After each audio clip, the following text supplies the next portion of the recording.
Простой безопасный способ сделать конусную ножку. Значит, тут у нас заготовочка не обработанная.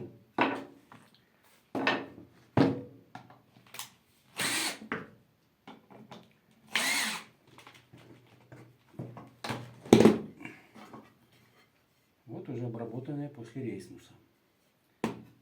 Соответственно, необработанную вставляем, зажимаем, пускаем в рейсмус. После рейсмуса получается высокая точность и заодно безопасность. Посадка классная.